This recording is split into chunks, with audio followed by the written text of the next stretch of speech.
नमस्कार, prime news देख रहे हैं आप। आपके साथ मैं हूं साक्षी यादव। शुरुआत करेंगे देश और प्रदेश की सुपरफास्ट 100 के साथ। प्रियंका गांधी के यूपी दौरे का दूसरा दिन आज लखीमपुर खीरी के सेमरा पहुंची प्रियंका गांधी।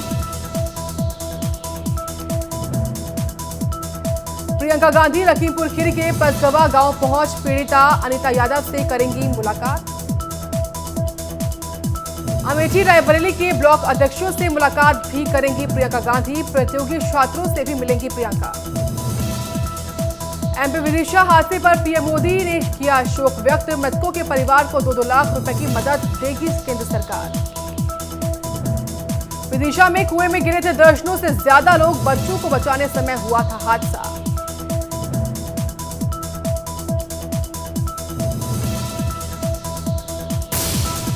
प्रधानमंत्री मोदी ने वीडियो कॉन्फ्रेंसिंग के जरिए गुजरात में कई प्रोजेक्ट्स का उद्घाटन किया। इनमें गांधीनगर रेलवे स्टेशन, एक्वेटिक और robotics gallery, Gujarat science city में नेचर पार्क समेत कई प्रोजेक्ट्स शामिल हैं। पीएम मोदी ने गांधीनगर के रेलवे स्टेशन को नए भारत की पहचान बताया है और कहा कि ये तमाम लोगों की आकांक्षाओं का प्रतीक है। उन्होंने जोर देकर कहा कि देश को कंक्रीट का इंफ्रास्ट्रक्चर नहीं खड़ा करना है, बल्कि नए तौर तरीकों पर जोर देना है।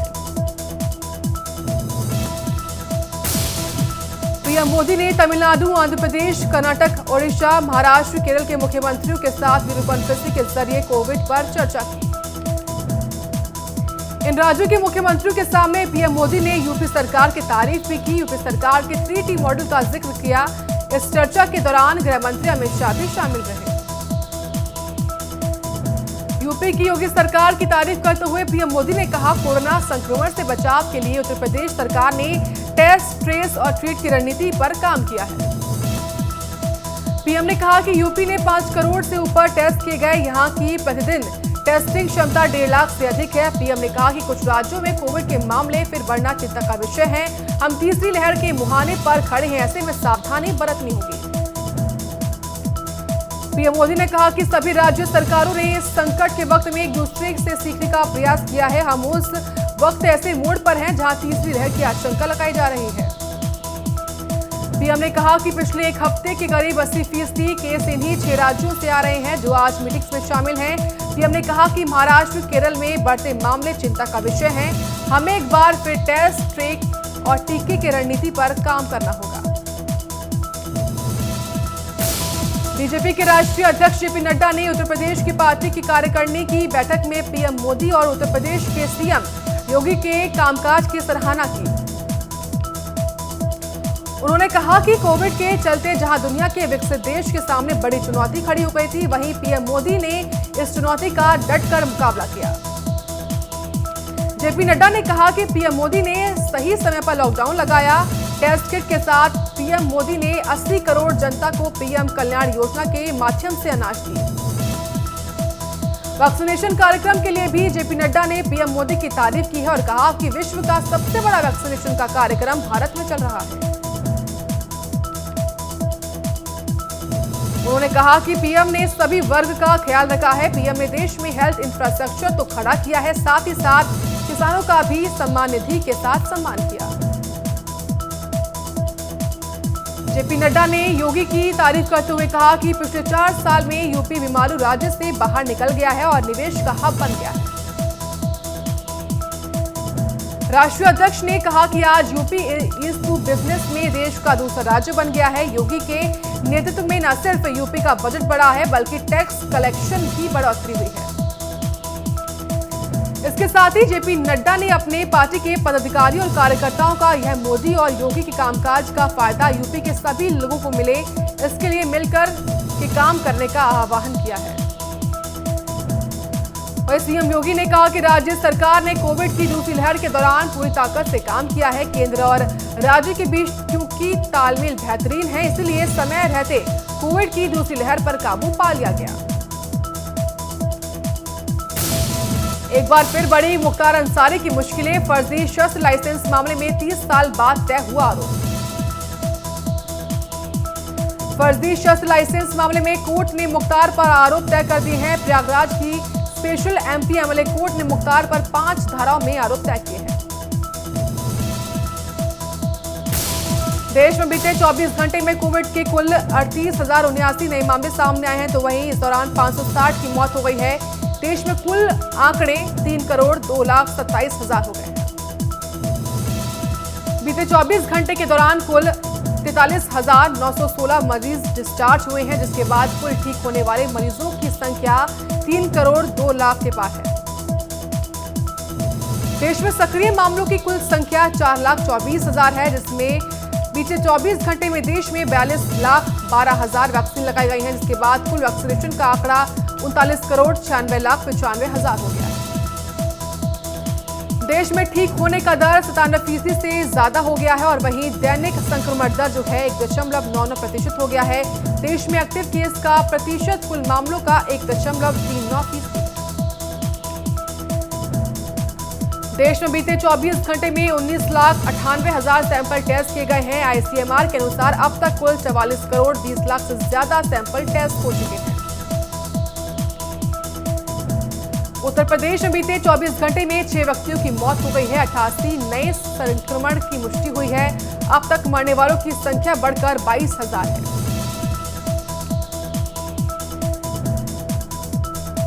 मध्य प्रदेश में कोविड के 15 नए मामले सामने आए हैं। इसी के साथ ही प्रदेश में इस वायरस से अब तक संक्रमित पाए गए लोगों की कुल संख्या 7,91,629 हो गई है।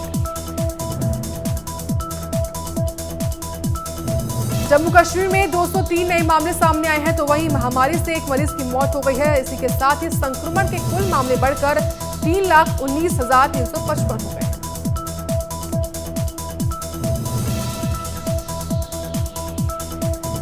गुजरात में 39 नए मामले सामने आने के बाद कुल संख्या बढ़कर 8,24,384 हो गई है। वहीं राज्य में मरने वाले कुल आंकड़े 8,974 हो गए हैं। मिजोरम में बीते 24 घंटे में कोविड के 456 नए मामले सामने आए हैं, तो वहीं एक की मौत हो गई है। वहीं राज्य में कुल संख्या 26,207 है।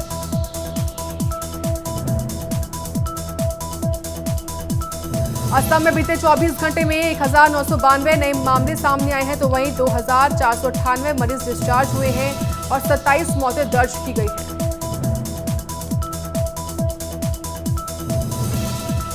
दिल्ली में कोरोना वायरस संक्रमण के 72 नए मामले सामने आए हैं, तो वहीं एक मरीज की मौत हो गई है। दिल्ली में कोविड-19 से अब तक 25,022 मरीजों की मौत हो चुकी है। राजस्थान में कोरोना के 35 नए मामले सामने आए हैं, तो वहीं इस घातक संक्रमण से अब तक 8,947 मरीजों की मौत हो चुकी है।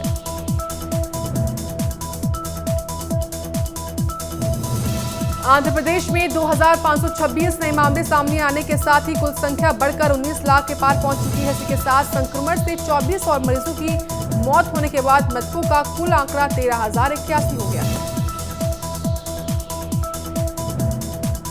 बीते 24 घंटे में कोविड-19 के 2,933 मरीज संक्रमण मुक्त हो गए हैं, जिससे राज्य में इस वायरस से संक्रमण को मात देने वालों की संख्या बढ़कर 18,93,000 हो चुकी है। आंध्र प्रदेश में कोविड के उपचाराधीन मरीजों की संख्या 25,536 है। झारखंड में कोविड के 54 नए मामले सामने आए हैं। इसके बाद कुल संख्या बढ़कर 3,46,000 हो गई है। राज्य में पिछले 24 घंटे में संक्रमण से किसी की मौत नहीं हुई है।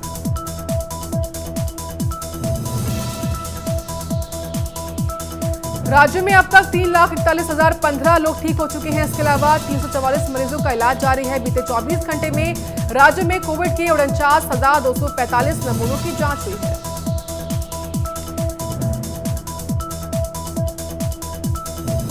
छत्तीसगढ़ में बीते 24 घंटे में 333 मरीजों में कोरोना वायरस संक्रमण की पुष्टि हुई है। राज्य में इस वायरस से संक्रमित हुए लोगों की संख्या 9,99,150 पहुंची हुई है।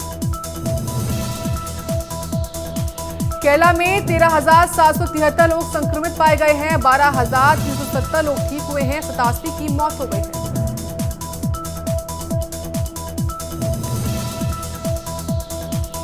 महाराष्ट्र में 7,761 लोग संक्रमित पाए गए हैं। 7,391 लोग ठीक हुए हैं और 167 लोगों की मौत हो गई है। और यहां अब तक 61,57,018 लोग संक्रमण की चपेट में आ चुके हैं।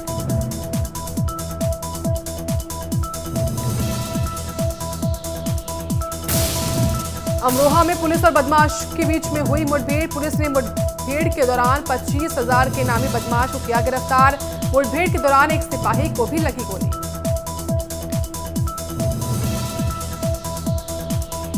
पकड़ा गया आरोपी छिनैती का काम किया करता था। 2 दिन पहले ही महिला से मोबाइल छीनकर ले गया था बदमाश।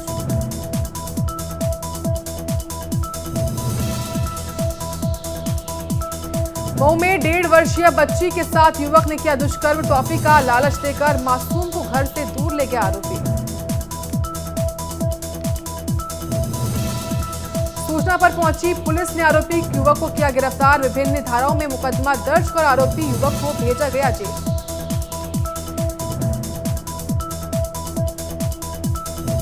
हाथरस में पुलिस और बदमाशों के बीच में हुई मुठभेड़। मुठभेड़ में पुलिस ने 4 शातिर लुटेरों को किया गिरफ्तार।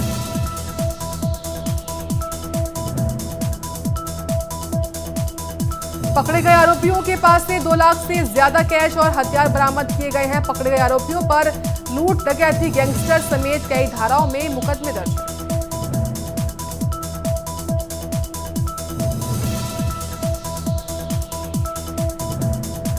ललितपुर में एक होटल में सीआरपीएफ के जवान ने खुदकुशी कर ली है। मध्य प्रदेश के भिंड का रहने वाला है जवान।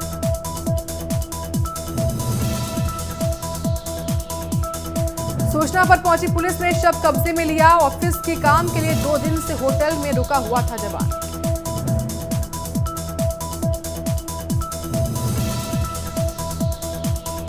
सोनभद्र के रणहौर गांव में संदिग्ध अवस्था में मिला युवती का शव मिलने के बाद गांव में तनाव का माहौल। परिवार ने जताई हत्या की आशंका। सूचना पर पहुंची पुलिस ने शव कब्जे में लेकर पोस्टमार्टम के लिए भेजा। 2 दिन पहले ही अपने घर से लापता हुई थी युवती। घर के बगल में पेड़ पे लटका मिला युवती का शव।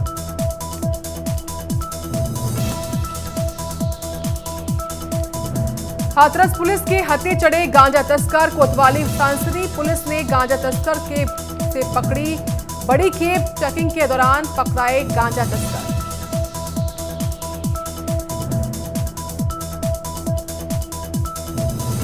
पकड़े गए तस्करों के पास से 615 किलो गांजा बरामद। पुलिस ने 3 शातिर तस्करों को किया गिरफ्तार। एसपी ने पुलिस टीम को 25,000 इनाम की घोषणा की।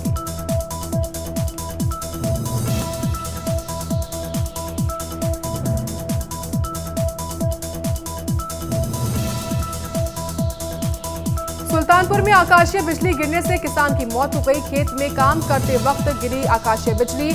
मौत की सूचना होते ही परिवार में मचा कोहराम।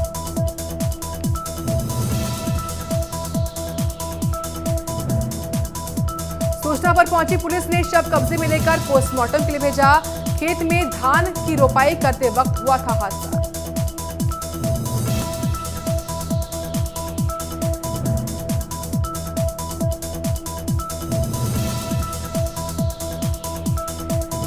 महोबा में मामूली कहासुनी पर 2 पक्षों में हुई मारपीट। मारपीट में एक युवक ने दूसरे युवक की हत्या कर दी। हत्या के बाद खून से सनी चाकू लेकर थाने पहुंचा आरोपी।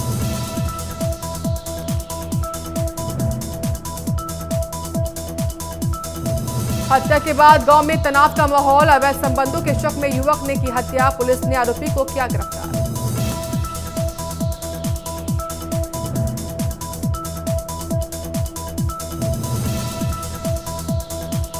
रामपुर के रहटगंज गांव में जमीनी विवाद में 2 पक्षों में हुई मारपीट। मारपीट में दोनों पक्ष हुए घायल।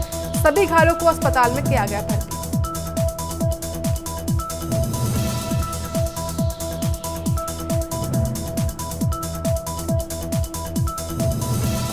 सूचना पर पहुंची पुलिस ने मुकदमा किया दर्ज। मामूली कहासुनी पर हुई थी मारपीट।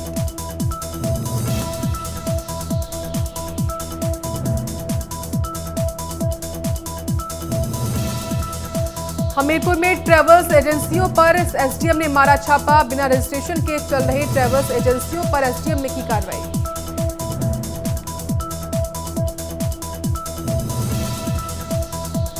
एसडीएम की अचानक कार्रवाई से बाजार में अफरा तफरी का माहौल। अवैध चल रहे ट्रैवल्स एजेंसियों को तत्काल बंद करने के दिए निर्देश। बदायूं में युवक की गोली मारकर हत्या कर दी गई। घटना को बहन के ससुर ने ही दिया अंजाम। घटना से इलाके में मचा हड़कंप। सूचना पर पहुंची पुलिस। पीड़ित परिवार ने बताया कि आरोपी दहेज को लेकर मृतक की बहन के साथ मारपीट करता था। घटना को अंजाम देने के बाद आरोपी फरार। पुलिस आरोपी की कर रही है तलाश। कासगंज में दबंगों ने दिनदहाड़े फायरिंग कर दी है और पथराव किया है, जिससे इलाके में हड़कंप मचा हुआ है। सूचना पर पहुंची पुलिस ने जांच शुरू कर दी है।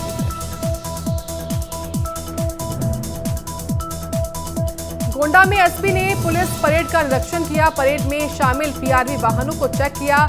पीआरवी पर तैनात पुलिसकर्मियों से मॉक ड्रिल करवाई गई। अच्छे रखरखाव को लेकर 2 पीआरवी वाहन चालकों को सम्मानित भी किया गया। बरेली में तेज रफ्तार ट्रक ने कई लोगों को अपनी चपेट में ले लिया, जिससे आधा दर्जन लोग गंभीर रूप से घायल हो गए, जिन्हें अस्पताल में किया गया भर्ती। तेज रफ्तार ट्रक ने 2 मकानों को धराशायी कर दिया। लोगों ने ट्रक चालक को पकड़ लिया, जिसके बाद मौके पर पहुंची पुलिस ने ट्रक चालक को ट्रक के साथ किया गिरफ्तार। एटा में टेंट की दुकान में लगी भीषण आग। दुकान में रखा लाखों का सामान हुआ जलकर खाक। कड़ी मशक्कत के बाद फायर ब्रिगेड की टीम ने आग पर काबू पाया। बाराबंकी के नागापुर गांव में नल को 2 पक्षों में जमकर लाठी डंडे चले हैं, जिसमें एक पक्ष से 4 लोग घायल हो गए हैं। सूचना पर पहुंची पुलिस ने मामले की जांच शुरू कर दी है। रामपुर में तेज रफ्तार टैंकर ने 3 युवकों को कुचल दिया। हादसे में 3 की मौके पर मौत। सूचना मिलते ही घटनास्थल पर पहुंची पुलिस। बिजनौर के एक मैरिज हॉल में करंट लगने से इलेक्ट्रीशियन की मौत हो गई। घटना से हड़कंप मच गया। सूचना पर पहुंची पुलिस ने शव कब्जे में लिया।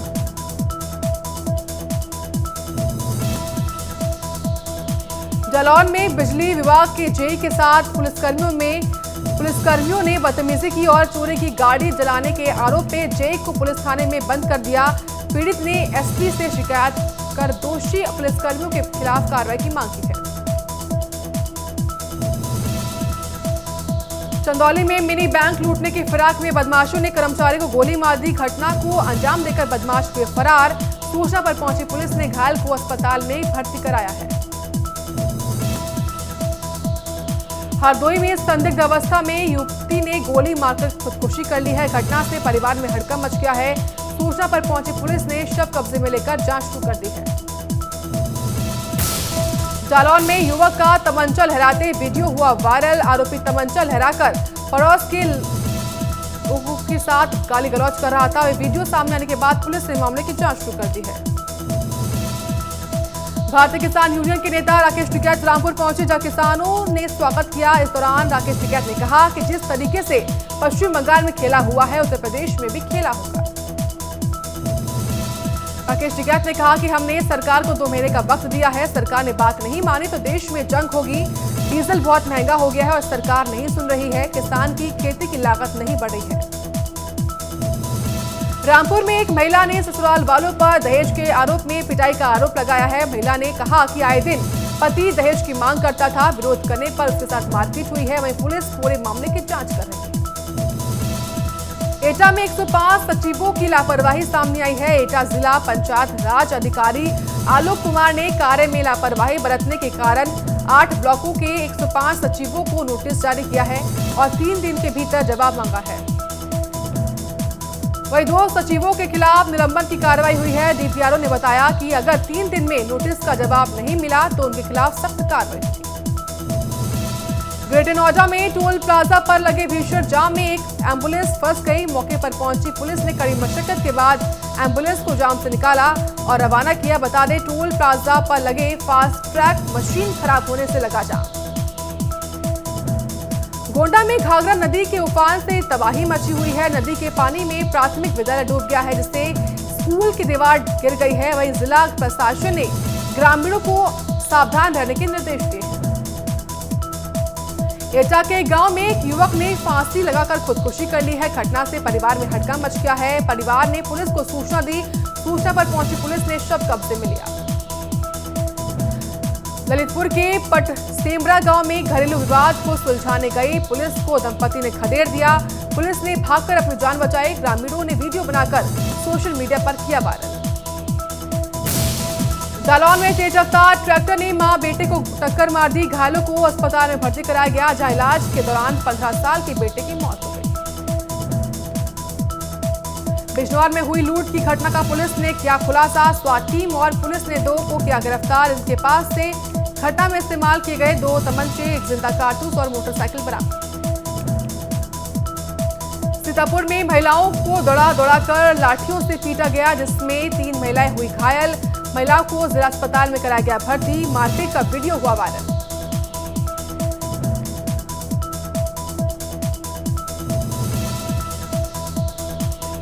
जालौन के कदौरा सीएससी में वैक्सीन न होने पर ग्रामीणों और छात्राओं ने हंगामा किया है। हंगामे की सूचना के बाद पुलिस मौके पर पहुंची।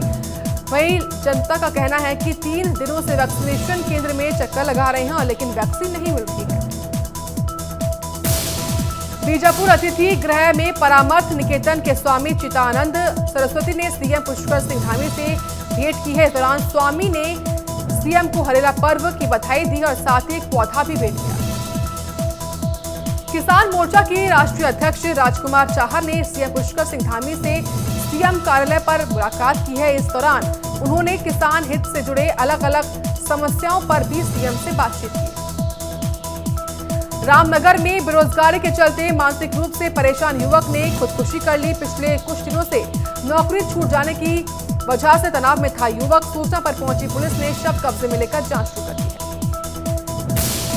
देहरादून में सीएम पुष्कर सिंह धामी ने एसडीआरएफ मुख्यालय जाकर पेड़ लगाकर हरेला पर्व की शुरुआत की और प्रदेशवासियों को शुभकामनाएं भी दी। सीएम ने हरेला त्योहार को सांस्कृतिक और धार्मिक बताया। रामनगर में पंचायती राज मंत्री अरविंद पांडे ने राजकीय बालिका इंटर कॉलेज का शुभारंभ कर पौधारोपण किया। उन्होंने कहा कि अटल उत्कृष्ट विद्यालयों में केंद्रीय माध्यमिक शिक्षा बोर्ड से मान्यता प्राप्त कर अंग्रेजी शिक्षा मिलने से अनाथ परिवार के बच्चे भी अंग्रेजी भाषा में गुणवत्तापूर्ण शिक्षा ले पाएंगे। शिक्षा मंत्री ने कहा कि प्रदेश में चयनित 190 अटल उत्कृष्ट विद्यालय चयनित किए गए हैं, जिनमें शिक्षकों की तैनाती के लिए शिक्षकों की स्क्रीनिंग भी कर दी गई है, जिससे अटल उत्कृष्ट स्कूलों को योग्य शिक्षक मिल सके। मसूरी में हरेला का त्योहार धूमधाम के साथ मनाया गया, जिसमें नगरपालिका ने एमपीजी कॉलेज के परिसर और शहर के अलग अलग क्षेत्रों में करीब 100,000 से ज्यादा पेड़ लगाए। इस मौके पर यहां के सभासद ने कहा कि हरेला का त्योहार धूमधाम के साथ पूरे प्रदेश में मनाया गया है। हरेला पर्व उत्तराखंड का लोकप्रिय और पारंपरिक त्योहार है। इस श्रावण मास की संस्कृति को मनाया जाता है। मसूरी नगरपालिका कर्मचारियों ने अतिक्रमण के नाम पर जनता से बदसलूकी की है, जिसके बाद आप के प्रदेश प्रवक्ता ने आरोप लगाया है कि कर्मचारी पूरी तरीके से नशे में धुत थे, जिसके बाद उन्होंने महिला के साथ बदसलूकी की है। और इसी के साथ सुपरफास्ट 100 में इतना ही। आप देखते रहिए प्राइम न्यूज।